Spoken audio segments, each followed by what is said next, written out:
Et donc, si aujourd'hui on dit que la France, c'est la collaboration et c'est Pétain, il faut dire aussi que le CRIF, c'est le GIF. Hein.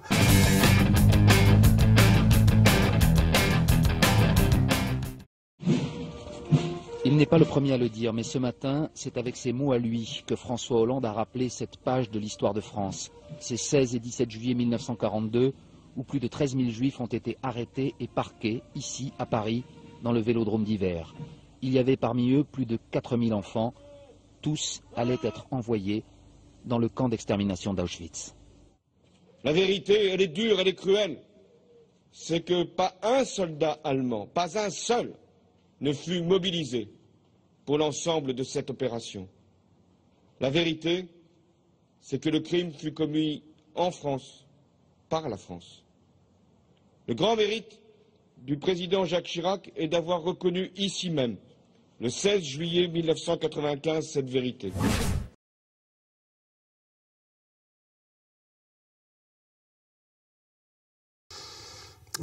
Beaucoup de Français de gauche et de droite, et d'ailleurs pour la première fois des hommes politiques de droite ont osé dire que trop c'était trop, se sont scandalisés de l'ignoble petit numéro qu'a fait le chef de l'État français, celui qui représente la nation et le peuple français, sur la commémoration du Veldiv. Hein. Alors Jacques Chirac était allé un tout petit peu moins loin, mais avait déjà fait un pas dans ce que je considère comme une mauvaise direction, dont je n'étais déjà pas très heureux de ce qu'il avait dit. Ce qu'a dit M. Hollande de façon beaucoup plus claire hier, personnellement, me scandalise. Pourquoi ? Mais pour une raison très simple, ma France, M. Jacubizine, elle n'était pas à Vichy, elle était à Londres depuis le 18 juin. Voilà. La mienne. Alors, peut-être que nous n'avons pas la même France, peut-être que nous ne nous référons pas à la même France, peut-être que nous n'aimons pas la même France, M. Hollande et moi. La France, la patrie des droits de l'homme, la France libre, la France combattante et résistante qui sont morts au Vercors, qui sont morts au Glières, c'est leur faire... Est-ce que c'est de les respecter ? Est-ce que c'est leur rendre l'hommage qu'on leur doit ?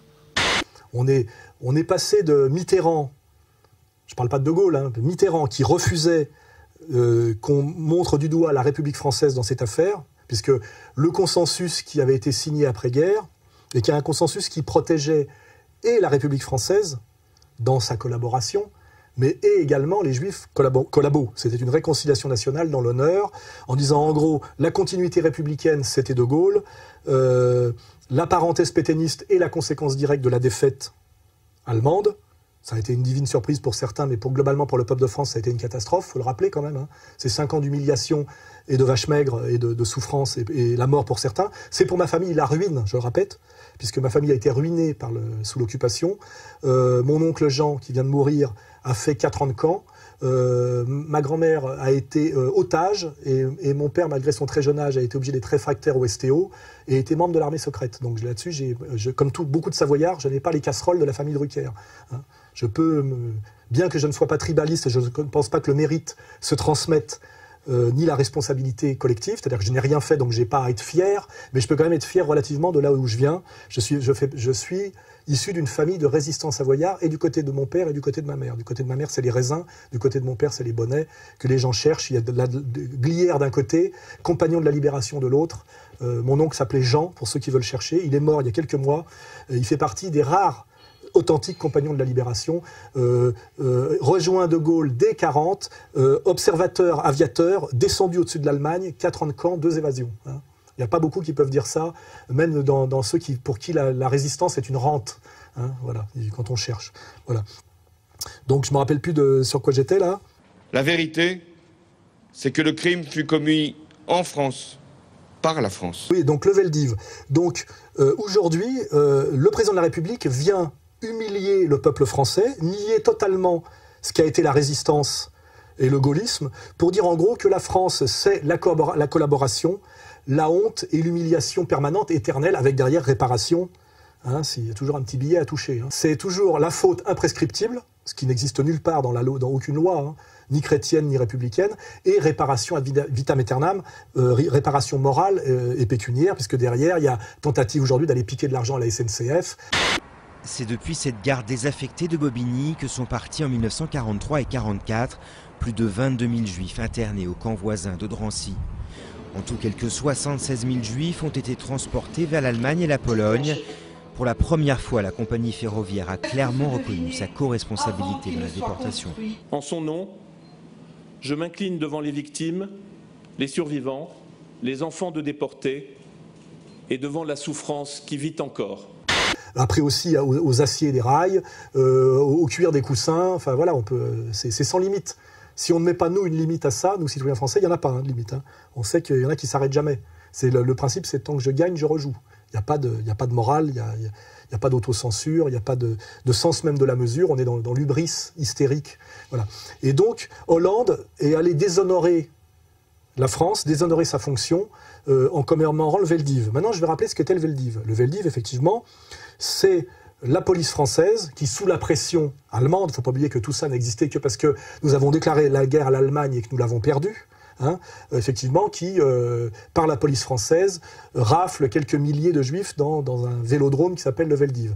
Il faut rappeler, et là je vais effectivement remercier Jean Robin, qui est hors concours pour le Crétin du Noir de m'avoir prêté ce livre que je ne lui ai pas rendu parce que comme il m'injurie depuis, je pense qu'il a du mal à venir le rechercher, mais s'il veut venir le rechercher, il a qu'à venir me voir. Je lui rendrai pas seulement le livre, je lui rendrai aussi la monnaie de sa pièce sur 2-3 injures que je n'ai pas appréciées. Il faut pas oublier qu'il n'y a pas seulement l'État français qui a collaboré à travers sa police. Et là, je citerai Bardèche. Quand on fait une guerre à l'Allemagne, on la perd, on signe une armistice, il y a une continuité administrative qui fait qu'on vit sous le joug du vainqueur et qu'il faut bien imaginer que dans un pays de 40 millions d'habitants, tout le monde ne va pas partir à la nage à Londres. Donc de toute façon, il était logique que la police française fasse son boulot de collabo comme elle le fait aujourd'hui quand elle vient m'arrêter. Vous voyez, elle fait son boulot de collabo parce qu'elle n'a pas le choix, c'est le principe de la soumission administrative, de l'obéissance aux ordres, etc. Donc de ce point de vue-là, je suis assez d'accord avec M. Prasquier. La République française, effectivement, c'était la République de Pétain. Mais il y en avait aussi une autre, et on a décidé que la bonne, c'était celle de De Gaulle, parce que ça permet la réconciliation nationale, ça permet la continuation du roman national positif, ça permet effectivement de pas que tous les types de banlieues ne haïssent pas les Français de souche en les traitant de lâches et de collabos, ça n'avait que des effets positifs. Et c'était surtout négocié après-guerre, puisque on a blanchi effectivement la France grâce à De Gaulle, mais on a aussi blanchi tous les juifs de la collaboration de l'UGIF. L'UGIF est l'ancêtre direct du CRIF, qui eux-mêmes ont fourni la liste des gens qu'il fallait aller rafler, car je rappelle que le consensus pétainiste, c'était « nous sauvons les juifs de France avec la collaboration des institutions juives françaises et nous rendons à la puissance occupante les juifs issus du Reich allemand, qui sont les juifs polonais, les juifs tchèques et les juifs allemands réfugiés en France, qui sont d'ailleurs comme par hasard le père de tous les juifs haineux d'aujourd'hui, c'est-à-dire Finkielkraut, etc., d'où la phrase « la France mérite notre haine », etc. C'est-à-dire que les juifs français ont collaboré aussi au niveau de les instances représentatives au Veldiv. C'est-à-dire qu'ils ont dit on se débarrasse des juifs étrangers pour se sauver nous, juifs de France. Et c'était le consensus de la Révolution nationale de Pétain, c'est-à-dire à l'Allemagne, vous prenez les juifs ressortissants du Reich, qui sont des sans-papiers, c'est-à-dire des clandestins, et des ennemis du Reich, ou des gens qui sont dépendants du Reich au sens administratif et militaire et policier, mais vous ne touchez pas aux juifs français. C'était ça le deal, ce qu'on cache systématiquement. Et la rafle du Veldiv se fait avec la collaboration des institutions juives représentatives de l'époque, qui est l'UGIF, qui, je le répète, est l'ancêtre du CRIF. Il faut le savoir.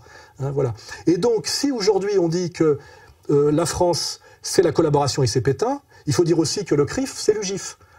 Or, je vous rappelle qu'à la Libération, les juifs collabos de l'UGIF, qui étaient très nombreux, quand on lit les décombres de Robatet dit qu'il quitte Vichy tellement il y a de juifs à Vichy autour de Pétain, dont le premier, Emmanuel Berle, mari de Mireille du Petit Conservatoire, écrivait ses discours, il faut le savoir. Bon. Donc si à un moment donné, il faut savoir que les juifs collabos ont échappé aux tribunaux d'épuration à la Libération et qu'ils ont été jugés en interne par la communauté juive elle-même, ce qui s'appelle d'ailleurs une mise en place illégale et totalement anti-républicaine de tribunaux rabbiniques. On ne voit pas pourquoi, quand on est un juif collabo, on échappe à la justice de la République. C'est déjà totalement anti-républicain, ça fait partie des dysfonctionnements qui montrent que finalement, la République n'est peut-être pas tout à fait ce qu'on croit, ou d'ailleurs, il faut peut-être que la phrase débile et délirante de BHL est vraie, puisqu'il avait bien dit un jour sur France 2, à une heure de grande écoute devant Arlette Chabot, ces synagogues qui sont le symbole de la République. Je pensais que c'était une stupidité, finalement c'est peut-être vrai. Voilà. Enfin donc, si l'idée c'est que les juifs collabos ont échappé à la justice parce qu'ils étaient collabos à cause de la pression de Vichy et la pression allemande, exactement comme le père de Monsieur Drucker, qui était un juif collabo de première, qui envoyait ses les petits juifs non français à la déportation, notamment à Nice, en leur regardant la quéquette, et qui a terminé médecin-chef du camp de Drancy, on pouvait toujours dire, oui, mais ils n'avaient pas le choix, parce que pour sauver les juifs de France, il fallait balancer les enfants d'Isieux. Non, excusez-moi, j'ai dit une connerie, les juifs niçois. Donc à ce moment-là, d'accord, mais à ce moment-là, on va dire la même chose. Si la police française et la haute administration française est obligée de faire une politique anti-juive qui n'était pas du tout la politique française d'avant 1939, c'est parce qu'elle a la pression de la victoire allemande et de l'occupation allemande. Donc si les juifs collabos ont échappé à la justice de l'épuration, la haute administration française aurait dû y échapper pour les mêmes raisons. Or, on ne pardonne rien à la France qui est obligée de se comporter comme elle s'est comportée à cause de la domination allemande, mais par contre on pardonne tout aux juifs collabos parce qu'effectivement il y avait la révolution nationale de Pétain. Ce qui veut dire qu'on est toujours dans le deux poids deux mesures, dans la malhonnêteté et effectivement dans ce qu'on appelle la double éthique. Donc on va dire on est bien au niveau de cette vision de l'histoire, au niveau de ce qui s'est passé à la Libération et au niveau du discours politique aujourd'hui, effectivement dans la double éthique juive et non pas dans l'universalisme républicain et l'analyse sainement républicaine. Et nous remettrons, je crois, pour enfoncer le clou, la manière dont Mitterrand répond à El Kabbach. On voit bien que d'ici au mois de juillet, on va encore vous redemander que la France présente des excuses pour ce qui s'est passé à Vichy. Votre position est toujours la même. Ils attendront longtemps, ils n'en auront pas. La France n'a pas d'excuses à donner, ni la République. À aucun moment je ne l'accepterai. Je considère que c'est une demande excessive de gens qui ne sentent pas profondément ce que c'est que d'être français, l'honneur d'être français et l'honneur de l'histoire de France.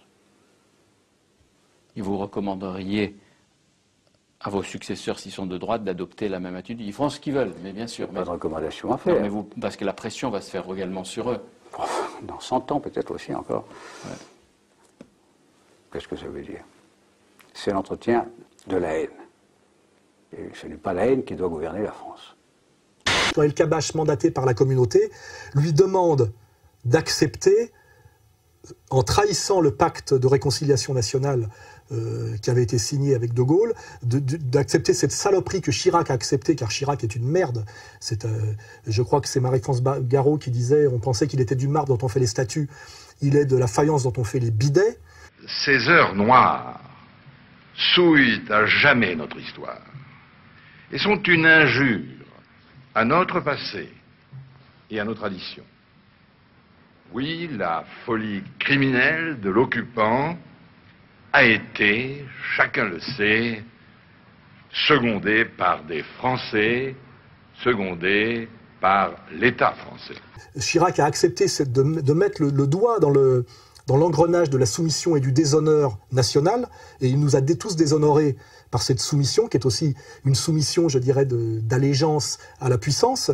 Reconnaître la responsabilité de l'État français dans le Veldiv, c'est faire ce que Mitterrand lui-même a toujours refusé de faire, et ce qui lui a valu d'ailleurs qu'on lui ressorte sa Francisque derrière, hein, parce que nos maîtres savent punir ceux qui ne leur obéissent pas, même quand ils les ont financés toute leur vie. Et à cause de Chirac, on a eu une soumission de plus en plus grande chaque année, et on en arrive là à l'ignoble prestation de Hollande, qui est censé représenter les Français, et pas la communauté juive organisée, et qui déshonore la résistance, ma propre famille, le gaullisme, et qui trahit le pacte républicain, en plus sur un mensonge historique. La vérité, c'est que le crime fut commis en France, par la France. Le grand mérite du président Jacques Chirac est d'avoir reconnu ici même, le 16 juillet 1995, cette vérité. Donc je dis, si on doit condamner la haute administration française, la police française et le peuple de France tout entier, ce qui est d'ailleurs du tribalisme, puisque c'est la responsabilité collective et héréditaire, ce qui n'existe pas dans la vision helléno-chrétienne, qui est l'individu et le pardon. Hein. C'est-à-dire, là, on est dans le tribalisme juif intégralement. Hein. C'est-à-dire ni pardon ni oubli, responsabilité collective et transmissible. C'est ce qui définit le tribalisme, la responsabilité collective et transmissible. C'est-à-dire, je tue ton cousin parce que toi, t'as tué quelqu'un, et je tue les gosses parce que les parents ont fait quelque chose. Dans le monde de l'universalisme républicain, il n'y a que la responsabilité individuelle. Je n'ai rien fait, je suis né en 58, aucun Français aujourd'hui n'a rien fait et n'est responsable de rien de ce qui s'est passé entre 40 et 45. Et si on doit juger effectivement les collabos, jugeons tous les collabos, et donc jugeons aussi les cadres de l'UGIF. Hein, voilà. Or, personne ne vous parle jamais de l'UGIF. C'est pour ça que moi, je vais montrer ce livre de Maurice Rafchus, qui a écrit sur l'UGIF, c'est-à-dire sur les juifs français collabos, parce que lui, ses deux parents, c'est un juif d'origine de l'Est, ses deux parents ont été assassinés à cause de la collaboration des juifs collabos. Et il faut savoir que ce livre que m'a prêté Jean Robin, je le remercie, a été édité une seule fois, il n'a jamais été réédité. L'éditeur qui a eu le courage de l'éditer a subi un attentat à la bombe, il faut le savoir. Hein, c'est-à-dire qu'il y a une communauté qui sait se faire respecter et sait faire respecter la loi du silence avec des principes de type mafieux, ultra-violent, il faut bien le rappeler. Hein. Violence que je subis, que Dieudonné a subi, que subissent tous les gens qui essaient de faire passer un peu de vérité. Et j'ai rencontré moi-même Maurice Rafchus en 2004, et il m'a dit, nous avons un point commun, c'est que nous avons tous les deux été ratonnés par la LDJ. Donc là, je rappelle bien que dans la communauté, certains juifs de vérité qui vont contre les intérêts supérieurs des élites communautaires se font châtier exactement comme les goïs, exactement comme dans la mafia. Un cadre de la mafia qui, à un moment donné, joue contre les intérêts de la mafia ou essaye de s'émanciper ou de sortir de cette logique communautaire, se fait persécuter, voire assassiner. Et ce pauvre Maurice Rafchus, pour avoir essayé de faire savoir qu'il y avait toute une histoire des juifs collabos, s'est fait ratonner par la LDJ. L'éditeur qui a édité ce livre a subi un attentat à la bombe qui, à mon avis, ne vient pas des jésuites ou des islamistes. Hein. Et pour vous dire que c'est un sujet éminemment brûlant, qui demande beaucoup de courage, mais qui est connu de tous les gens qui connaissent un peu l'histoire. Je pense que M. Nora connaît très très bien cette histoire-là. Hein. Mais par contre, personne n'en parlera jamais, parce qu'il faut un grand courage pour en parler, c'est dangereux. Voilà. Mais voilà, pour finir sur le Veldiv, je veux bien la responsabilité, le procès de la collaboration, mais jusqu'au bout. Ou alors, on respecte le pacte de réconciliation nationale, on arrête d'humilier le peuple français avec ça, alors que ça s'est passé il y a plus de 60 ans, qu'on est dans une période de chômage de masse, qu'il y a de gros problèmes à régler, et qu'il y en a plein le cul de demander pardon pour des choses que nous n'avons pas commises, pour des fautes que nous n'avons pas commises. Voilà. Ok ? C'est clair ? Donc Hollande, cesse de nous déshonorer, s'il te plaît. Voilà. Il s'agit du criminel nazi hongrois le plus recherché au monde. Laszlo Satari, 97 ans, était localisé à Budapest. Confirmation du directeur du bureau du centre Wiesenthal en Israël. D'origine hongroise, il fut le chef de la police dans le ghetto de Košice, en Slovaquie. Il est accusé de complicité dans la mort de 15 700 juifs durant la Seconde Guerre mondiale. L'immense majorité d'entre eux avaient été déportés vers le camp d'extermination d'Auschwitz. Sur le pas de la porte, les journalistes lui demandent « Vous niez avoir fait ça ? Beaucoup de gens sont morts suite à ce que vous avez fait. » L'homme répond « Non, je n'ai pas fait ça. Allez-vous-en. » Cette manifestation sert à montrer qu'on n'oublie pas, qu'on est la 3e génération qui va sûrement mourir dans quelques temps, mais que jusqu'au bout on sera derrière lui. Et que jusqu'au bout on n'oubliera jamais. Et que jusqu'au dernier on sera là. Il a été condamné à mort en Slovaquie. C'est inacceptable qu'il puisse continuer à vivre normalement et que notre justice ne fasse rien.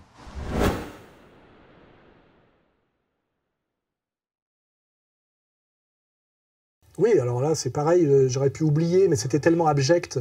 On a vu cet été, relayé par les médias collabos grotesques, quelque chose d'ignoble, parce que nous sommes quand même en terre chrétienne, il ne faut pas obliger. La France et le catholicisme, c'est consubstantiel. Et le catholicisme, c'est ce qui est le plus proche du message du Christ. Hein. C'est pas le protestantisme tel qu'il est advenu, qui réintroduit la primauté de l'Ancien Testament sur les évangiles, la prédestination, c'est-à-dire qui est un retour au judaïsme en réalité. Nous sommes dans le monde de la charité du Christ, de l'universalisme chrétien, et c'est infiniment insupportable de voir quelque chose qui est de l'ordre de la vengeance tribale, c'est-à-dire de voir des jeunes cons aller persécuter un vieillard de plus de 90 ans qui était un petit policier hongrois, c'est-à-dire qui n'est pas Eichmann, et de voir se dire, voilà, on fait la justice contre le plus vieux nazi vivant. Ça n'a rien à voir avec la justice, tout ça a à voir avec la vengeance, l'ignoble vengeance tribale, et ça nous fait que nous montrer chaque jour un peu plus que la communauté organisée, qu'on n'a pas le droit de nommer parce qu'elle est toute puissante, n'a rien à voir avec les valeurs, les saines valeurs, je dirais, de l'universalisme grec et de la charité chrétienne, qui fait qu'à un moment donné, on oublie ou on pardonne et qu'on laisse crever dans l'oubli et la misère une vieille merde, quoi qu'elle ait faite de plus de 90 ans. Voilà. S'acharner jusqu'au bout pour persécuter ce pauvre type, le martyriser, l'humilier, surtout par des jeunes cons qui n'ont aucune légitimité pour le faire, et que ça, tout ça, avec derrière le sourire béat de l'ignoble porc Klarsfeld, tout ça montre bien que là, on est bien dans la pire des vengeances tribales, quelque chose d'ignoble. Et je le dis, moi qui suis chrétien et qui parle avec les gens de la rue, on en a marre, on en a plein le cul de cette haine tribale, que les médias, que la République française, que le monde chrétien globalement soit asservi à cette haine tribale permanente, systématique. Il y en a marre, voilà. Donc, on va montrer les images. Ce pauvre petit flic hongrois, qui est une petite merde humaine sans doute, laissez-le crever en paix, arrêtez de nous imposer, au moins par l'image, faites-le en douce comme vous savez si bien le faire, mais arrêtez d'exhiber dans les médias de masse votre haine tribale et votre vengeance ignoble. C'est très dangereux pour vous à terme, parce que ça vous montre pour ce que vous êtes. Voilà. Des anti-universalistes, des anti-chrétiens, des tribalistes haineux, qui finalement ont un goût très prononcé pour la vengeance inextinguible, et le sang, et notamment le sang des vieillards, le sang, je ne parle pas de la Palestine, des femmes et des enfants. Hein. Tout ça est ignoble, répugnant, et à mon avis, vous devriez comprendre à un moment donné qu'il faut cesser, parce qu'au lieu de vous servir, ça commence à vous desservir gravement. Voilà. Et je pense d'ailleurs que beaucoup de juifs du quotidien ne valident pas ce genre de conneries, que finalement les médias à la botte relaient par soumission. Et je pose cette question, est-ce que vous êtes sûr que c'est bon pour la communauté? Globalement, je pense que ça devient même contre-productif. Voilà. En 1378, deux papes se font la guerre. L'un est à Rome, l'autre en Avignon. Le malheur et la désolation vont bientôt frapper Avignon. Et vous devrez en rendre compte devant l'Éternel. Sur ordre du pape Clément VII installé en France, le grand inquisiteur Guillaume Barnal est envoyé à Carpentras pour enquêter sur une série de meurtres commis sur des hommes d'église. Carpentras utilise tous les moyens pour établir mon autorité. Tu es la main de Dieu.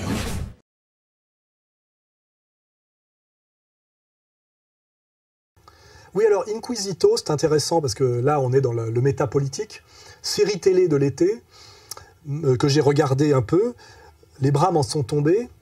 Et ça m'a fait réfléchir à cette question dont je vous ai parlé tout à l'heure. C'est en ce moment ce travail de haine anticatholique qui finalement est permanent depuis la Révolution française, explique beaucoup plus l'affaire Dreyfus qu'en réalité l'antisémitisme d'État. Je le démontrerai chaque jour un peu plus. Et ce feuilleton de merde est en France, qui est une terre catholique, hein, il n'y a pas besoin d'être spécialement bainvillien pour comprendre que la France et le catholicisme ne font qu'un. La France, c'est le pays de l'helléno-christianisme qui amène à l'universalisme, qui amène finalement aux droits de l'homme, et c'est fondé sur le logos, c'est la charité chrétienne. Et finalement, le logos, c'est la charité chrétienne, là où ils convergent en France, c'est dans ce catholicisme gallican, hein, qui s'appelle voilà, cette unité du catholicisme et du destin français depuis le baptême de Clovis. C'est pas rien. Hein, voilà. Et là, nous avons une espèce de feuilleton de masse pour l'été, dont qui est historiquement une saloperie et quelque chose qui est contraire à toute la réalité historique, qui est fait par un type dont on va rappeler le nom, qui est pas... Je m'appelle Nicolas Cuche et je suis le réalisateur et le co-créateur scénariste de cette série. On plonge dans un vrai univers et pour moi, faire un film au Moyen-Âge, c'était comme faire un film de science-fiction. C'était exactement la même chose en fait. Je suis pas là pour donner une leçon d'histoire aux spectateurs. Face à ces critiques, le producteur de la série justifie le contenu d'Inquisitio au nom de la fiction. Certains parlent aussi d'une série un peu sombre et violente. Sombre parce que l'histoire l'est, violente pas plus que ça. Et évidemment, il y a des scènes de torture. Et évidemment, quand la peste se répand, on ne peut pas dire que c'est une balade exotique. C'est pas un catholique non plus, hein, voilà, mais il a dû toucher du gros pognon pour faire cette merde. Il a d'ailleurs revendiqué l'absurdité historique du truc, mais c'était pas son problème. Mais comment dirais-je, le fil rouge de cette série, c'est de systématiquement montrer le catholicisme comme une religion d'abrutis, de haine, effectivement les élites religieuses comme des fanatiques sanguinaires. Bourreau, commençons.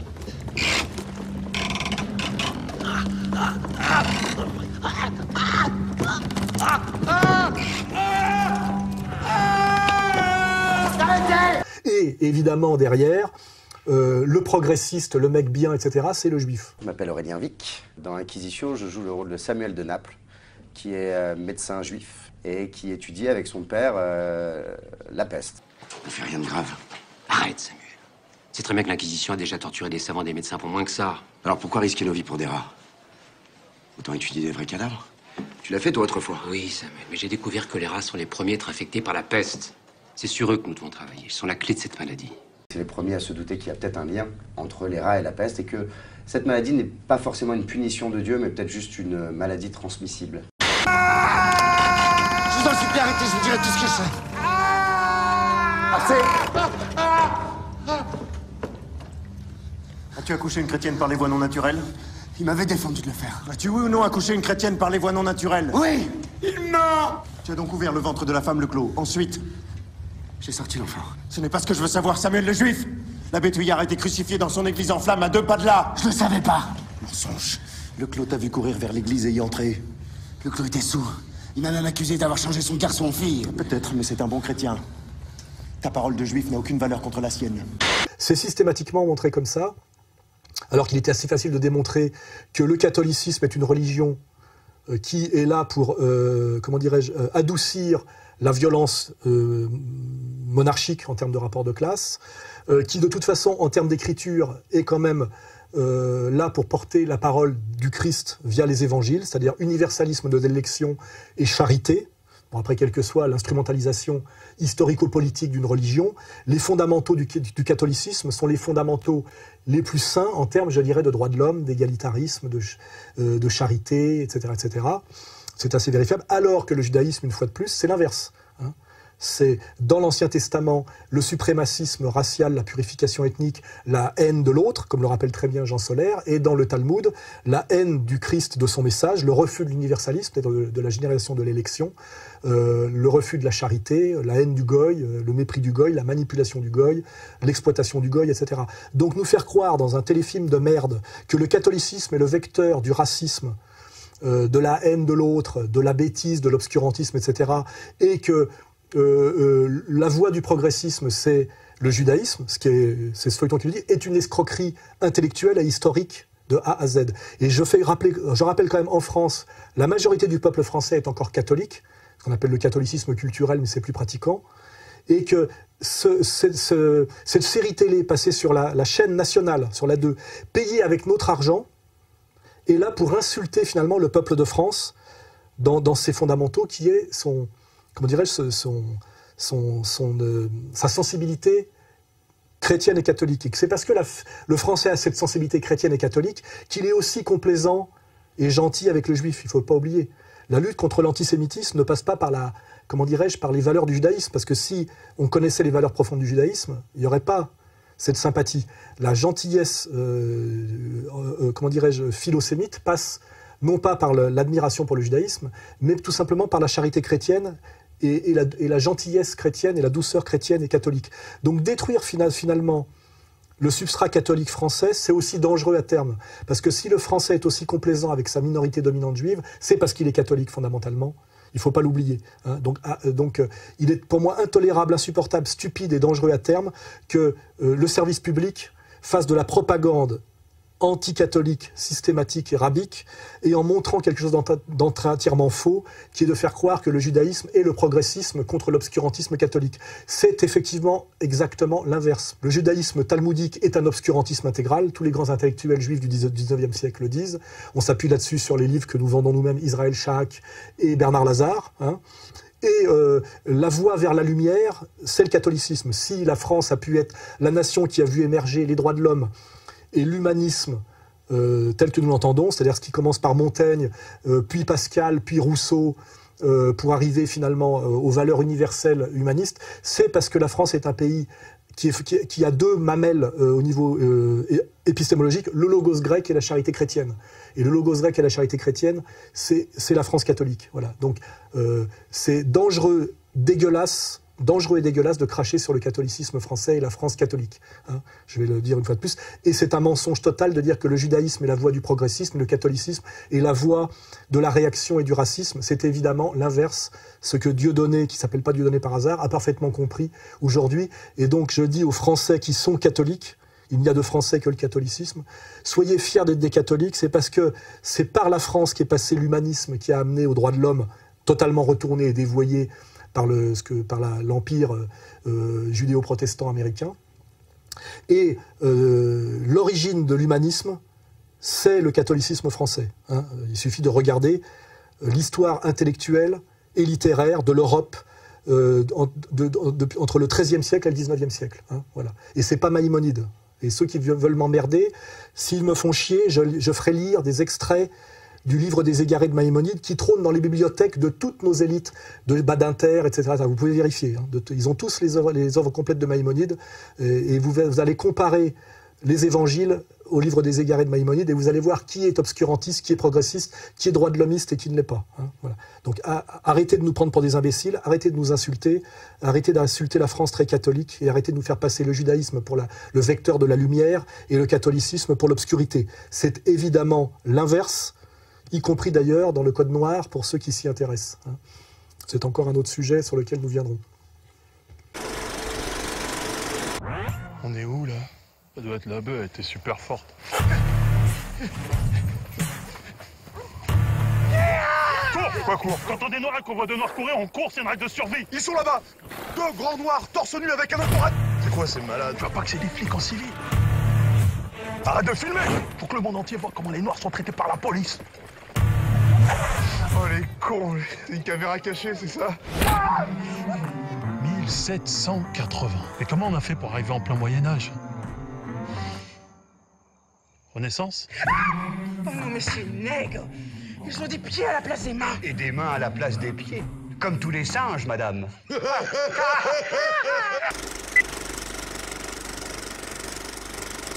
Alors, Casse Départ est une saloperie. C'est un film qui a été fait pour contrer Dieudonné, l'influence de Dieudonné, et l'empêcher de faire son film qui, lui, était sur le Code noir. Pour ceux qui s'intéressent au Code noir, c'est à un moment donné la royauté française très catholique qui chasse les Juifs d'un commerce dont ils avaient le monopole, ce qui est entièrement vérifiable par Werner Sombart, livre que nous rééditons d'ailleurs, et aussi par les travaux comment dirais-je, de la Nation of Islam, c'est-à-dire des Noirs américains qui ont cherché à voir qui les avait vendus comme esclaves, et eux, ils ont trouvé. Hein. Livre qui n'est pas traduit en français pour l'instant, mais qui sera sans doute un jour traduit. Le Code noir avait pour but de chasser les Juifs du monopole du commerce des esclaves, pour le christianiser, car effectivement, pour le rendre moins brutal et aussi d'ailleurs le récupérer. Ce qui dit bien une chose, c'est que les Juifs avaient le monopole du commerce, du trafic d'esclaves, ce qu'on appelle le commerce du bois d'ébène, le commerce triangulaire. C'est démontré par Werner Sombart, c'est démontré par tout, comment dirais-je, les archives juives américaines. Prominent Jewish historian Mark Raphael, in his book Jews and Judaism in the United States, a documentary history, wrote, quote, Jewish merchants played a major role in the slave trade. In fact, in all the American colonies, whether French, Martinique, British, or Dutch, Jewish merchants frequently dominated. This was no less true on the North American mainland, where during the 18th century, Jews participated in the triangular trade that brought slaves from Africa to the West Indies and there exchanged them for molasses, which in turn was taken to New England and converted into rum for sale in Africa. Isaac DaCosta of Charleston in the 1750s, David Franks of Philadelphia in the 1760s, and Aaron Lopez of Newport in the late 1760s and early 1770s dominated Jewish slave trading on the American continent. Jacob Marxus wrote in the United States Jewry, 1776-1985, page 586, quote, all through the 18th century to the early 19th, Jews in the North were to own black servants. In 1820, over 75% of the Jewish families in Charleston, Richmond, and Savannah owned slaves. Almost 40% of all Jewish householders in the United States owned one slave or more. Et quand le Nouvel Obs fait un numéro spécial et dit les Juifs n'ont jamais vendu d'esclaves, c'est contraire à leurs valeurs et le Code noir les en empêchait, c'est un mensonge éhonté, puisque leur valeur leur permet parfaitement de vendre des esclaves. Il suffit de lire Maïmonide et ce qu'il pense des Noirs, et il suffit de lire la Torah et les exégèses rabbiniques sur cette question de l'esclavage. C'était dans leurs valeurs. Ils étaient les maîtres du commerce international et ils ont toujours été là où il y avait de l'argent à faire. Et il n'y avait aucune raison qu'ils ne le fassent pas. Voilà. Donc le film Casse Départ est un film très malsain, d'abord parce qu'il essaye de faire rire sur la traite négrière, qui est en termes de quantité la plus grosse la plus grosse persécution de masse et la plus honteuse qui existait, bien au-dessus de la Shoah, qui n'a duré que quelques années, et qui ne sont jamais que des Blancs qui se persécutent entre eux, des Blancs d'Europe de l'Est qui se persécutent entre eux. Faut pas oublier. Le scandale de la Shoah, c'est qu'on a fait avec des Blancs, c'est-à-dire des Khazars, c'est-à-dire des Européens d'Europe centrale, ce qu'on faisait traditionnellement avec tous les peuples dominés du tiers-monde. C'est pas moi qui le dis d'ailleurs, c'est Aimé Césaire. C'est ça le scandale. Le scandale de la Shoah, c'est qu'on fait avec des Blancs ce qu'on faisait traditionnellement avec des Noirs, et c'est ça qui choque. C'est comme quand Eminem se met à dire des conneries, ça choquait parce que c'était un rappeur blanc qui le disait. Il disait exactement la même chose que les rappeurs noirs, mais les rappeurs noirs, on doit dire des conneries. C'est un peu le même parallèle. Après, il faudrait expliquer les arrière-plans racistes qu'il y a derrière. Donc, Casse Départ est un film dégueulasse, qui essaie de faire rire sur la traite négrière, et on verra les extraits, qui fait passer toujours systématiquement, comme le film de Spielberg, qui a été commandité par Hollywood, pour contrer le travail de Farrakhan et de Nation of Islam, sur ce dévoilement de vérité très gênant, qui est que les grands maîtres de la traite négrière, comme financiers et comme armateurs, et comme vendeurs sont les élites juives, pas tous les juifs évidemment, mais les juifs au sens où on dit c'est pas les catholiques. Amistad carefully portrays the slave trade as a Christian European-American enterprise. It is terribly unflattering portrayals of American leaders, the Queen of Spain, and conspicuously Christian slave traders. It has numerous images of Christian crosses accompanied by scenes of horrific treatment of black slaves. It was set in a thoroughly Christian New England. The actual center of the American slave trade was at Newport, Rhode Island. It is no minor coincidence that Newport had America's oldest synagogue and was home of the largest thriving Jewish community in the New World. Although Spielberg portrayed the horrific slave trade as thoroughly a Christian affair, here are some words of the major Jewish history of the early Americas called New World Jewry. It's by S.B. Liebman and the American Jewish Historical Society. They came with ships carrying African blacks to be sold as slaves. The traffic in slaves was a royal monopoly, and the Jews were often appointed as agents for the crown in their sale. They, the Jews, were the largest ship chandlers in the entire Caribbean region, where the shipping business was mainly a Jewish enterprise. Donc effectivement, il a fallu camoufler tout ça par le mensonge de masse, comme toujours, et ça a donné le film de Spielberg, sans doute commandité. Et en France, nous arrivons, après l'effet de données, à la même chose. Il faut fabriquer un film pour continuer à mentir, pour que les Noirs des banlieues ne sachent pas que finalement les plus racistes de tous sont, au niveau des écrits, sont les Juifs talmudiques et non pas les catholiques, puisque nous, au moins, on a fait la controverse de Valladolid. On s'est posé la question, effectivement, de la honte et de l'antichristianisme de l'esclavage. La tragédie, c'est qu'en décrétant que les Américains du Sud étaient des humains, on s'est mis à persécuter les Noirs. Ça, c'est l'histoire de la controverse de Valladolid, mais au moins on s'est posé la question, effectivement, que normalement nous étions tous des humains et des frères en Christ, et que l'esclavage était incompatible avec les valeurs du catholicisme. Donc il y avait une contradiction qui a posé des problèmes, alors que cette contradiction ne se pose pas du tout, n'existe pas dans le judaïsme. Voilà. Donc ce film, Casse Départ, est un film ignoble, parce que c'est un film qui essaie de rigoler sur la traite négrière. C'est un film qui essaye de montrer qu'il y a une parenté entre la persécution juive et la persécution noire, et qui dit en gros que les juifs et les noirs sont les mêmes victimes, et donc frères en esclavagisation, les mêmes victimes des méchants blancs, chrétiens et catholiques. C'est ce que ça raconte. Tu as un problème, mon fils? Allahu Akbar!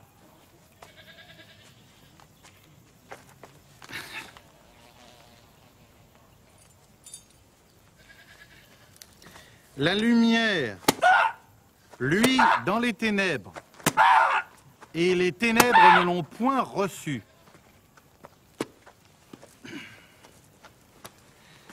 Vous qui vivez dans les ténèbres, qui en avez la couleur, soyez de bons travailleurs, infatigables et soumis.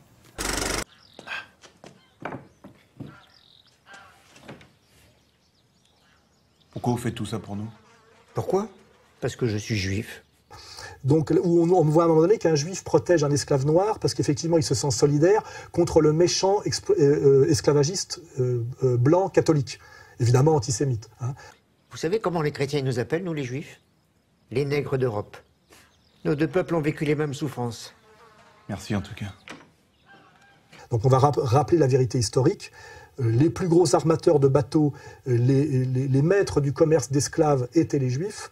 Les Blancs n'étaient jamais que les pilotes des bateaux, mais ils n'étaient pas les armateurs. Et donc le Juif n'était absolument pas le protecteur de l'esclave noir, c'est un mensonge. Il était son premier exploitant. Et si à un moment donné on a apporté un peu de moralisation et de charité chrétienne dans ce commerce honteux, c'est par le Code noir, c'est-à-dire par l'intervention de la monarchie catholique. Ça, c'est rétablir la vérité historique. Donc, posons-nous la question de savoir pourquoi systématiquement on produit des films pour cacher la vérité historique, mentir et systématiquement monter les populations immigrées contre les populations blanches chrétiennes de souche et de cacher le rôle dégueulasse joué par certaines élites communautaires, que ce soit l'affaire Bakri, le décret Crémieux en Algérie, dont ne parle pas beaucoup M. Stora quand il nous parle de l'histoire de la pacification de l'Algérie, ou quand on nous parle effectivement du Veldiv et donc de la collaboration française, on ne nous parle jamais trop de l'UGIF, du rôle joué par l'UGIF, ancêtre du CRIF, etc., etc., etc.